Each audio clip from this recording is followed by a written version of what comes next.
देवी पार्वती, आपको ये जानकर प्रसन्नता होगी कि सुंदरावल्ली और अमृतावल्ली का पुनर्जन्म हो चुका है और वो घड़ी दूर नहीं जब कार्तिकेय के संग उनका विवाह संपन्न होगा। तो अब वो दोनों कहाँ है माता?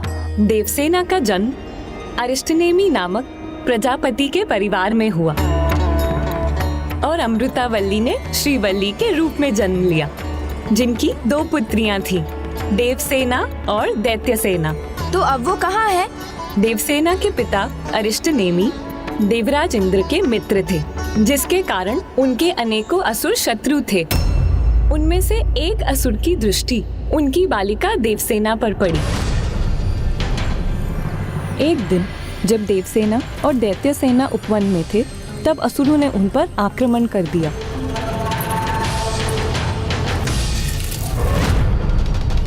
कौन? दैत्यसेना?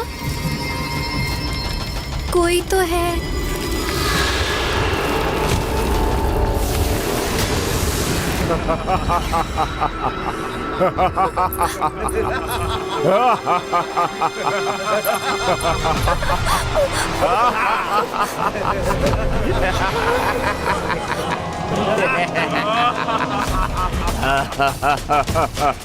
एक बालिका से आपकी क्या शत्रुता है? मेरा अहित मत कीजिए, जाने दीजिए मुझे। तुम्हें कैसे जाने देंगे?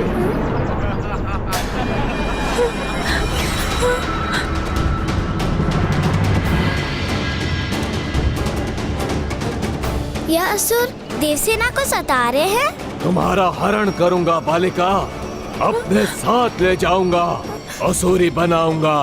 तब तुम्हारे पिता को ज्ञात होगा मुझसे शत्रुता का परिणाम। पकड़ो इसे। पिताश्री! पिताश्री! पिताश्री, देवसेना संकट में है। चलिए।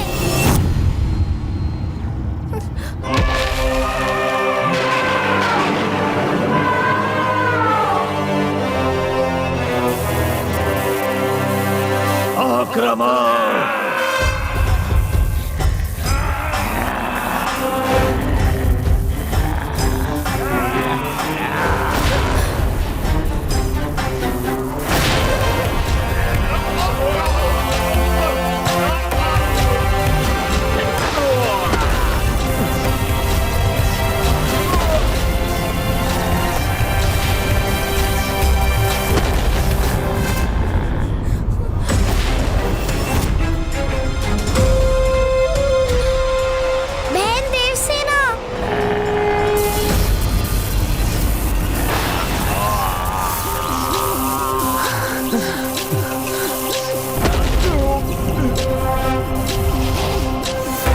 पुत्री, पुत्री।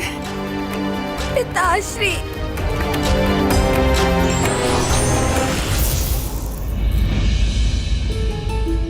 पुत्री, अब चिंता करने की कोई बात नहीं है। देवराज इंद्र ने सही समय पे यहाँ पहुंच के तुम्हारी रक्षा की है।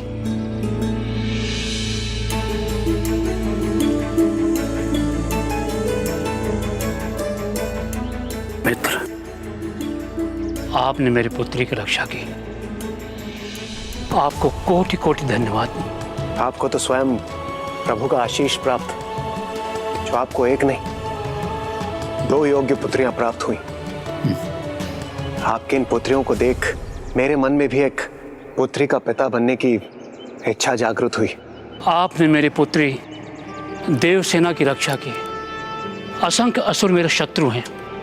कदाचित मेरी पुत्री आपके पास ही अधिक सुरक्षित रहेगी। मेरी पुत्री देवसेना को एक पुत्री के रूप में स्वीकार कीजिए। दैत्य सेना मेरे पास ही रहेगी। आपका बहुत बहुत धन्यवाद मित्र, धन्यवाद। आपने मुझे एक पुत्री का पिता बनने का सौभाग्य दिया, वो सौभाग्य जो सिर्फ भगवान को ही प्राप्त होता है। और उस दिन से देवसेना देवराज इंद्र के साथ उनकी पुत्री बन के रहने लगी। देवसेना का तो पता चल गया, किंतु सुंदरावल्ली, उनका पुनर्जन्म कहाँ हुआ माता? ये कथा तो और भी अद्भुत है, क्योंकि सुंदरावल्ली का जन्म मृग योनि में हुआ। एक बार एक महान ऋषि शिवमणि वन में तपस्या कर रहे थे। तब उस कड़ी तपती धूप में उन्हें छांव प्रदान करने एक मृग आया और जब तक ऋषि तपस्यारत रहे उसने उनकी सेवा की एवं छांव प्रदान की। ओम नमः शिवाय। वो तुम ही थे मित्र मृग जो प्रतिदिन आकर सूर्य की तपती किरणों से मुझे सुरक्षित करते थे। मेरे तप में मेरा सहायक बनने के लिए तुम्हें अनेकों धन्यवाद। फिर ऋषिवर के अंश से उस मृग को एक बालिका प्राप्त हुई जो सुंदरावल्ली का पुनर्जन्म भी था। जब वो बालिका बड़ी होने लगी तो उसकी माता ने उसे उचित हाथों में सौंप दिया।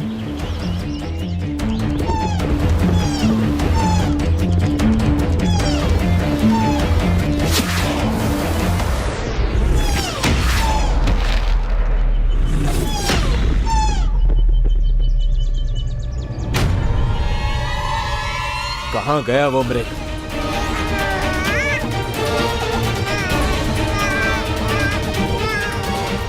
ये शिशु क्रंदन कहाँ से आ रहा है?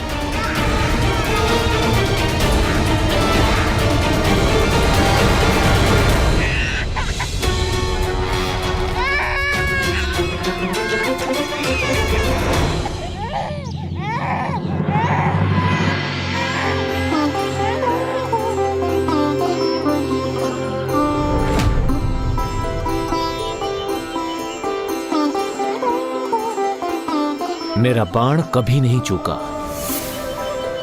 किंतु आज प्रथम बार ऐसा हुआ है। कहीं ऐसा तो नहीं कि ये मृग मुझे यहां तक पहुंचाना चाहता था ताकि मैं इस बालिका को स्वीकार करूं। तुम्हें माता ने मेरे पास भेजा है। मैं तुम्हें बालिका के रूप में स्वीकार करता हूं। आज से तुम्हारा नाम होगा श्रीवल्ली। श्रीवल्ली। श्रीवल्ली।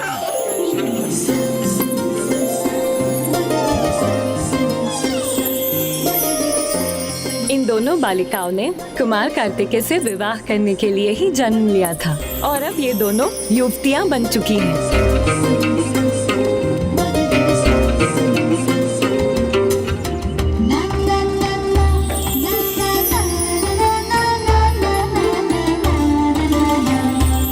इसलिए आप चिंतित मत होइए देवी पार्वती, आपको अपनी पुत्र वधुएं ढूंढना नहीं है, बस उनका विवाह प्रस्ताव लेकर जाने भर की देर है।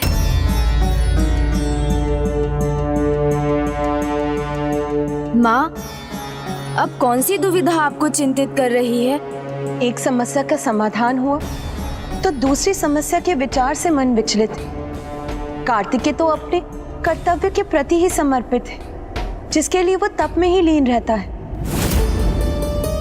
उसने तब भी विवाह के लिए मना किया था, तो अब भी करेगा, और बिना पूछे उसका विवाह कैसे कर सकते हैं हम? माँ, इसकी चिंता आप मुझ पर छोड़ दीजिए। मैं भैया के पास जाकर उनके मन की बात समझकर उन्हें विवाह के लिए मना लूंगा।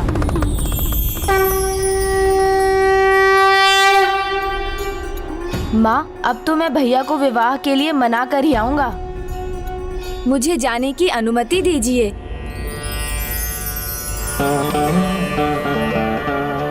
गणेश जी अपना कार्य किए बिना नहीं लौटेंगे। गणेश को हम सब बुद्धिनाथ और बुद्धि प्रिय के नाम से भी पुकारते हैं। चतुर भी है हमारा गणेश, किंतु हम सबको ये नहीं भूलना चाहिए कि कार्तिकेय उनका अग्रज है। क्या गणेश उन्हें मना पाएंगे?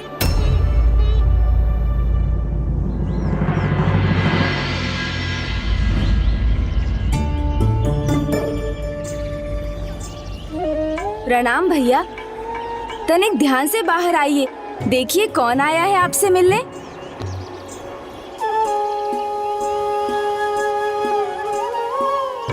अनुज, गणेश, अनुज तुम यहाँ?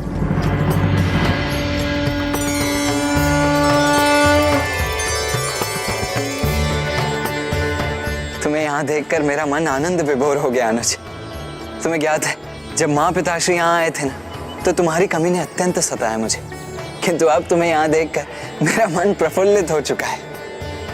आओ अनुज, माँ और पिताश्री की कृपा देखो अनुज, उन्होंने अपने मल्लिका अर्जुन रूप के अंश को यहाँ मेरे साथ छोड़कर मुझे कितना बड़ा उपहार दिया है। माँ, आप निश्चिंत रहिए, मैं भैया को विवाह के लिए मनाकर ही लौटूंगा। लो अनुज गणेश, तुम्हारे प्रिय मोदक तो नहीं है मेरे पास, किंतु हाँ, अभी के लिए ये प्रसाद ग्रहण कर लो। लो। मोदक? मैं नहीं लाया। वैसे भी अब तो लड्डू खाने का समय आने वाला है। क्या कह रहे हो तुम? अनुज गणेश, मैंने तुमसे मोदक नहीं मांगे हैं और ना ही कोई लड्डू। मैं तो तुम्हें ये प्रसाद ग्रहण करने के लिए कह रहा हूँ। अच्छा।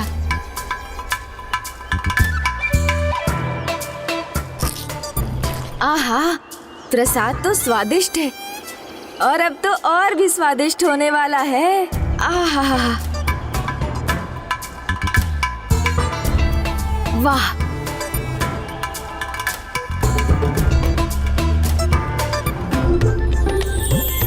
गणेश अचानक आया और अब ऐसी बातें कर रहा है जिनका अर्थ समझना कठिन है। बात क्या है? भैया, परिवार की इच्छा के आगे तो सब विवश हो जाते हैं। अब आपने ही तो कहा था ना, इच्छा हो तो आ जाना। इच्छा हुई तो मैं आ गया, और इच्छा तो और भी है।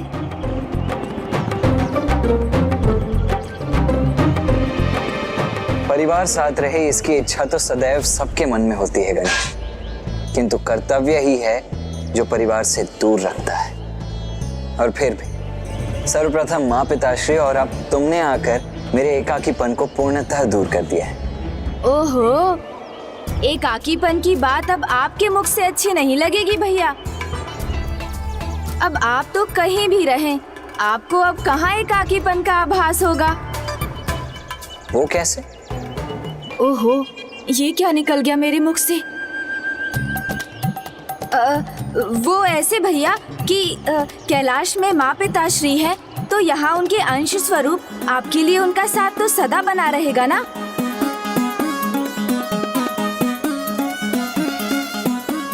है ना?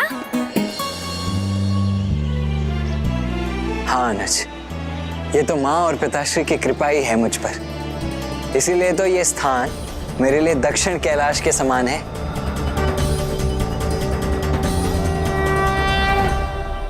अच्छा हुआ भैया मेरे कथन का आशय नहीं समझे। अब मुझे चतुराई का मार्ग अपनाना होगा ताकि वो विवाह के लिए सहर्ष तैयार हो जाएं।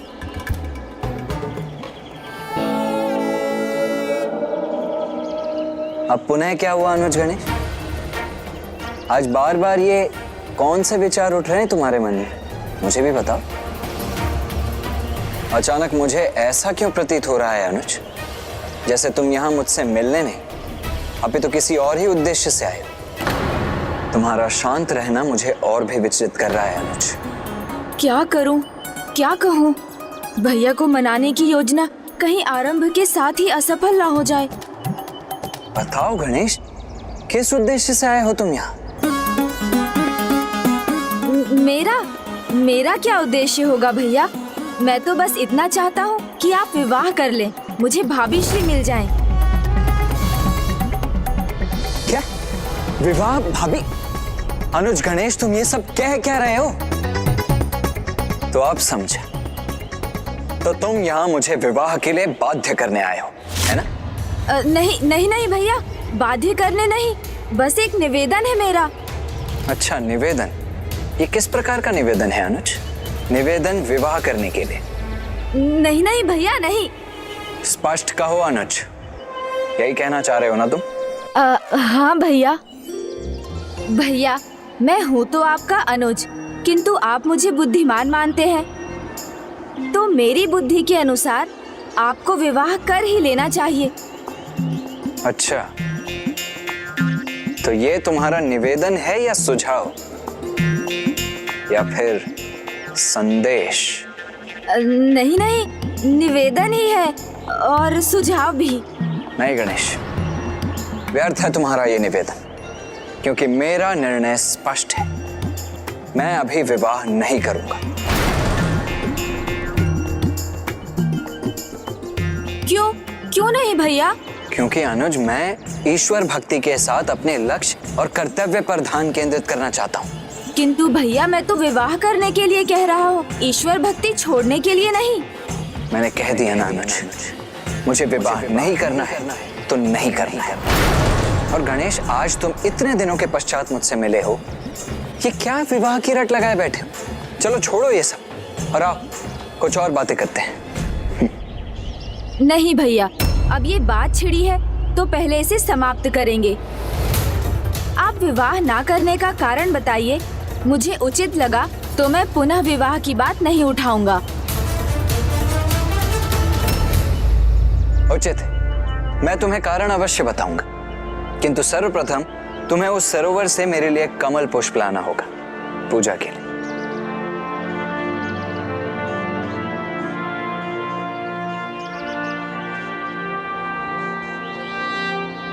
उचित है भैया।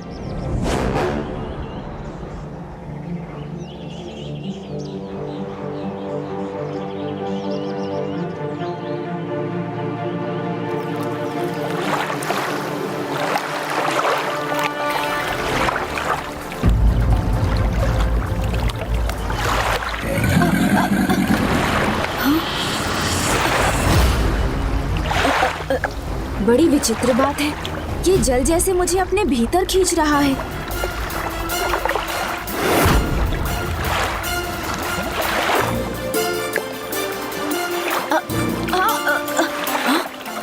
कुछ है मेरे पांवों के निकट।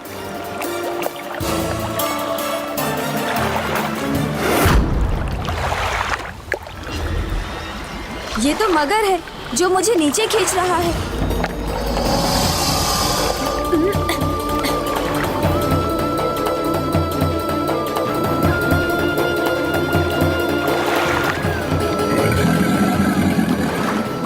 मगर तुम्हारा अहित नहीं करना चाहता, बस भैया का कार्य कर लौटने दो मुझे।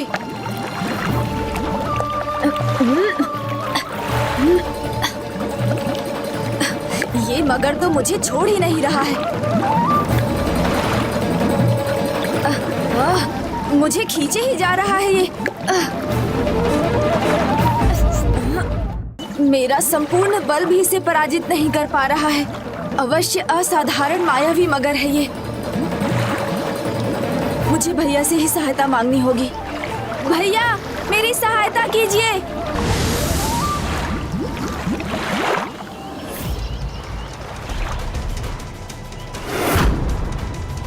भैया, एक मायावी बलशाली मगर था जो मुझे खींच रहा था।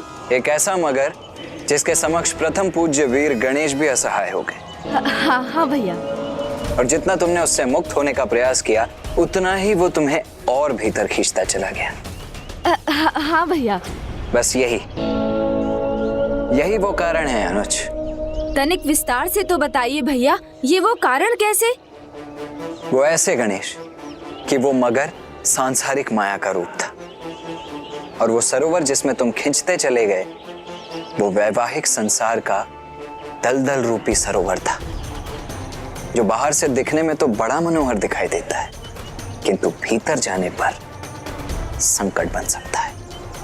तो वो दोनों मायावी थे? आपने मुझे समझाने के लिए उन दोनों को उत्पन्न किया था? हाँ अनुज गणेश, यदि मैंने विवाह किया तो मैं भी उसी में खींचा चला जाऊंगा, और धीरे धीरे ईश्वर और अपने कर्तव्य दोनों से दूर हो जाऊंगा।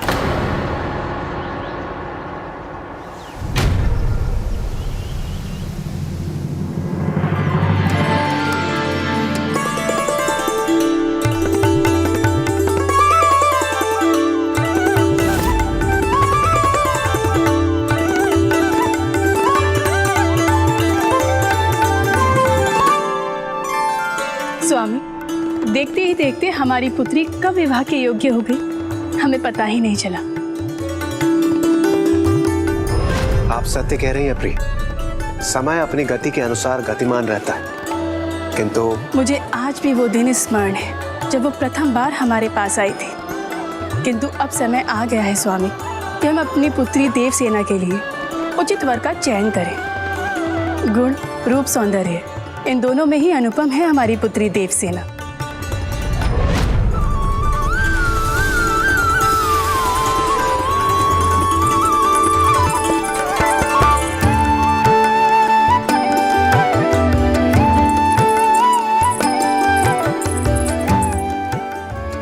पुत्री कितनी भी बड़ी क्यों ना हो जाए, एक पिता की दृष्टि में वो सदैव बालिका ही रहती। मेरी पुत्री देवसेना अभी भी बाल क्रीड़ा ही कर रही, उसमें और पुत्र जयंत में तनिक भी अंतर नहीं है। दीदी, मुझे भी क्रीड़ा करनी है।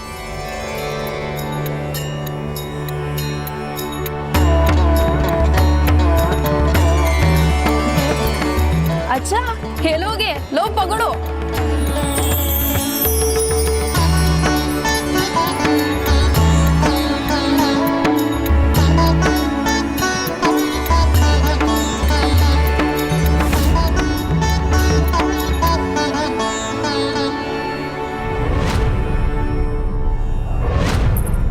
भ्राता जयंत को कोई नहीं सताएगा।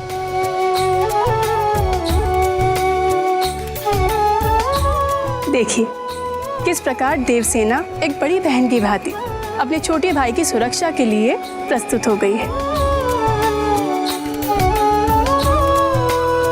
भ्राता तुम ठीक हो ना? अब तुम्हें कोई नहीं सताएगा।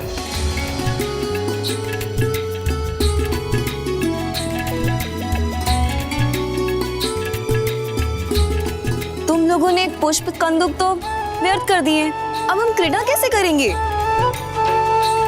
चिंता मत करो दीदी, मैंने एक बचा ली थी। मुझे दो, मुझे मुझे दो, मुझे मुझे दो, मुझे भ्राता इधर, मुझे मुझे भ्राता।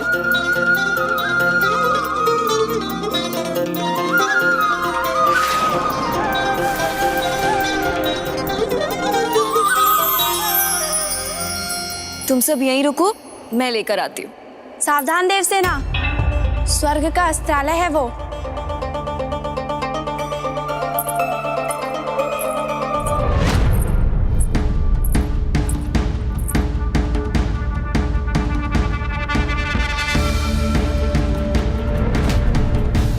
इतने सारे अस्त्र।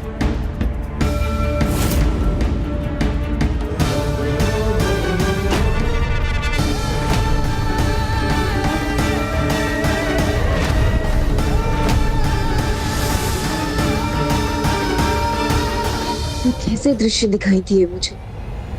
कौन है जिन्हें मैंने देखा? और मुझे ऐसा क्यों प्रतीत हुआ कि उनके साथ मेरा जन्मों का संबंध है?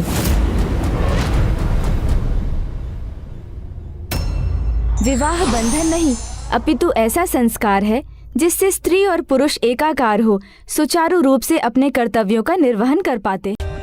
For more updates, subscribe to our channel, click the show links and enjoy watching the videos.